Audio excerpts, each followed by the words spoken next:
As the end of September draws near, I find myself getting ready for the Halloween season. The world changes around me just as the leaves do, and suddenly from October 1st to the 31st, everything I enjoy becomes more widely accepted. Being someone who experiences horror media no matter what time of year, I find it harder and harder to get into that Halloween spirit the way I used to. I have a few trusted methods to get me in the spooky mood.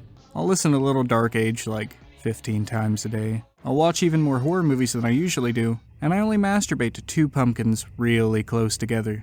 Closer. Closer. Kinda looks like boobs, don't it? The newest addition to this tradition is Dusk, a retro-style FPS that I've found myself coming back to the last few Octobers, for its almost sequence-breaking exploration, fast-paced gameplay, and tense atmosphere. It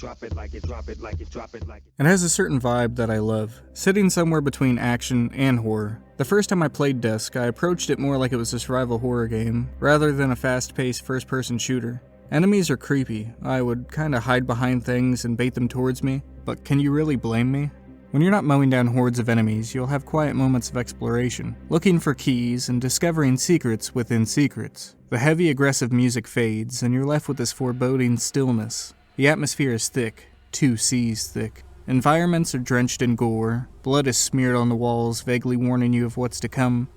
Francis Bacon's figure with meat and other deranged paintings line the hallways, some of which that are so horrific they defy all description. Enemies are varied and feel designed personally for me.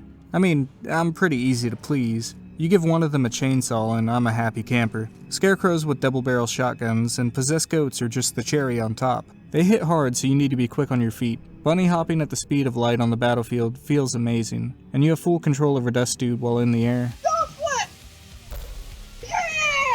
The guns are powerful, and they all have their own purpose. I find myself swapping between them frequently. The more I played, the better I got, and those enemies I was hiding from became nothing more than targets.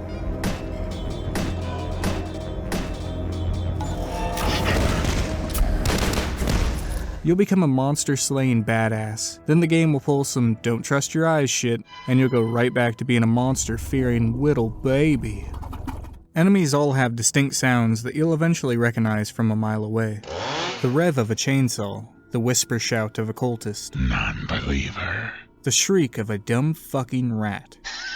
The sound design lets you know that an enemy has spotted you, whether you've seen them or not. Once you start recognizing these, it gives you a chance to get prepared for encounters. So those times when you hear a noise that you don't recognize, it really puts you on edge, making for these micro-tense moments. The game is too fast-paced to let this tension ride, but it builds these little scares on top of overwhelming you with enemy encounters, resulting in a balance between high-tension fear and empowering battles. It's a balance that I haven't felt since Resident Evil 4.